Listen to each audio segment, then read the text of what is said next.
안녕하세요. 1월 6일 목요일 아침입니다. 오늘 계속해서 요한복음 2장 1절부터 12절의 말씀을 가지고 다 떨어진 인생 그러나 회복하시는 예수님, 이런 제목으로 함께 말씀을 나누죠. 오늘 드디어 예수님의 첫 번째 이적, 그 놀라운 역사가 요한복음 2장에 기록되어 있는데요.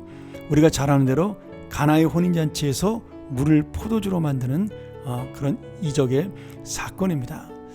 제가 예전에 요한복음 강의를 하면서 요한복음의 그 기적은 다른 복음서와 달리 표적이라는 단어를 가지고 있다, 이렇게 말씀했습니다. 이적과 기적, 표적 다 비슷한 말처럼 보이지만 이 기적과 표적은 약간의 차이가 있습니다. 영어로 이적은 미러클, 능력을 강조한다면 표적은 사인으로 번역해서 바로 예수님이 하나님의 아들이라는 그런 분명한 표시를 하고 있는 역할을 하는 거죠. 그래서 이 요한복음에 나타나는 많은 이적들, 특별히 7대 표적이라고 우리가 하나씩 배우겠지만 그런 내용들이 바로 예수님은 하나님의 아들이요 메시아다, 이런 강조와 그리고 놀라운 역사를 보여주고 있습니다. 이 예수님의 7대 표적을 잠깐 소개하면 오늘 무리변에서 포도주가 되는 기적, 그 다음에 신하의 아들을 치료하는 기적, 베데스다 연못가에 있는 38년 된 병자를 치료하는 기적, 오병이어 5,000명을 먹이시는 기적, 무리를 걸으신 기적, 그리고 날 때부터 눈이 보이지 않는 자를 치료하시는 기적, 죽은 나사로를 4일 만에 부활시키는 기적.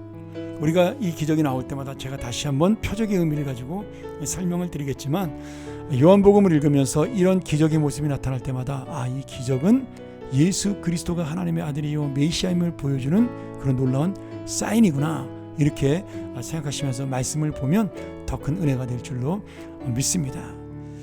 자, 오늘 이 첫 번째 표적인 물을 포도주로 만드는 이 사건, 이것이야말로 오늘 우리 인생 속에 어쩌면은 가장 필요한 기적이 아닐까, 그런 생각을 해보는데요. 예수님의 첫 번째 표적이 잔치집에서 시작이 됐다라는 겁니다.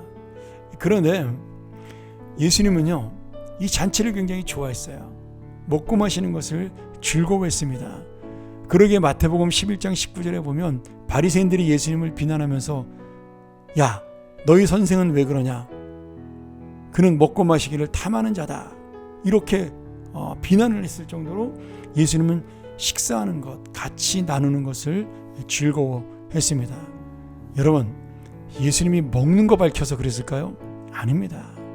거기에 있었던 세리들, 죄인들, 이 세상에서 버림받고 무시당했던 사람들, 아무도 그들과 함께하기를 원하지 않았던 그러한 영혼들을 주님은 사랑하셨고 그들과 함께 교제하고 이야기를 나누며 그들에게 복음을 전하기 원하시기 때문에 바로 그들과 함께 즐겁게 먹고 마신 것입니다.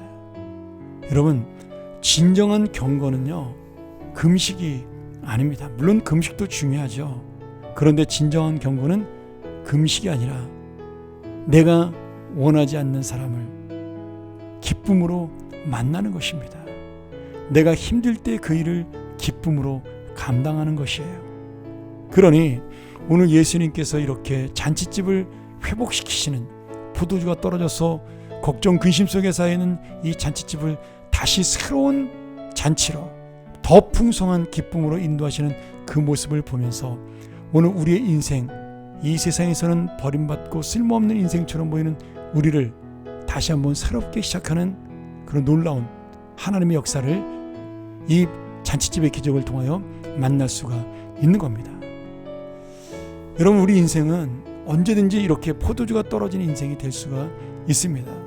그것이 세계 경제의 문제든 코로나19의 문제든 아니면 내 개인의 능력이든 아니면 사업의 문제든 내 마음속에, 내 영혼 속에, 내 삶 속에, 내 상황 속에 포도주가 떨어지는 문제를 만날 수가 있어요. 어쩌면 이것은 우리의 잘못인 것만은 아닙니다. 그저 나는 열심히 살았음에도 불구하고 무엇인가가 어긋나서 포도주가 떨어지는 잔치집이 되어버리고 만 것이죠. 여러분, 신랑 신부가 돈이 아까워서 포도주 아끼느라고 포도주를 준비를 적게 했겠습니까? 아마도 생각했던 것보다 훨씬 더 손님이 많이 온 거죠. 그게 바로 우리의 인생이라는 거예요. 내가 생각한 대로 되지 않는 것, 내가 계획한 대로 되지 않는 것, 그리하여 포도주가 떨어진 잔치집처럼 내 인생이 공허해지고 염려로 가득 차게 되는 그러한 인생이죠.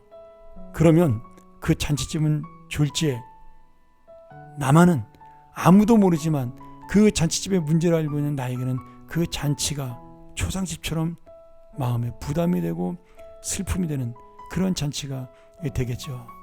오늘 주님이 이 잔치집에 떨어진 포도주를 물로 채워주시는 기적, 그리고 그 물로 채워진 그 포도주가 이전의 포도주보다 훨씬 더 맛있고 고급적인 포도주가 나와 칭찬받은 그 모습을 바라보며 예수를 만난 인생의 이전, 만나기 전의 인생과 예수를 만난 이후의 인생, 예수의 은혜를 만나기 전의 인생과 예수의 은혜를 만난 이후의 인생, 예수님의 기적을 만나기 전의 인생과 예수님의 기적을 만난 후의 인생이 이렇게 큰 차이가 있다는 것을, 겉으로 볼 때는 똑같은 잔치집이고 아무런 표시가 나지 않지만, 그러나 그 중심과 그 속에는 새롭고 더 놀라운 역사가 일어나는 인생이 된다는 것을 이 변화된 잔치집, 새로 채워진 포도주로 인하여 더 기뻐하는 잔치집을 보면서 우리가 만날 수가 있습니다.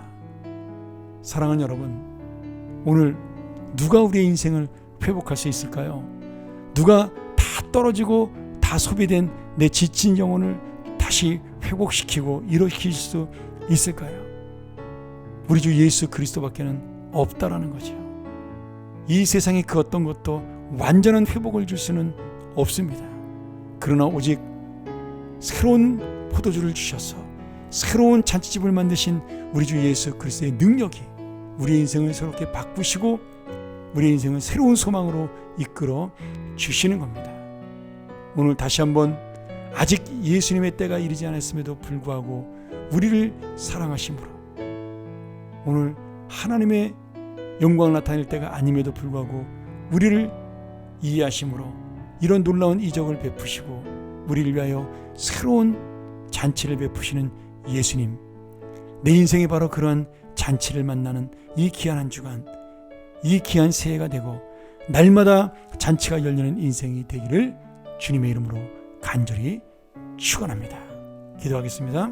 하나님 아버지, 오늘 포도주가 떨어졌던 이 가정, 예수님의 새 포도주로 회복된 기쁨이 있었고 더 풍성한 은혜가 넘쳐났습니다.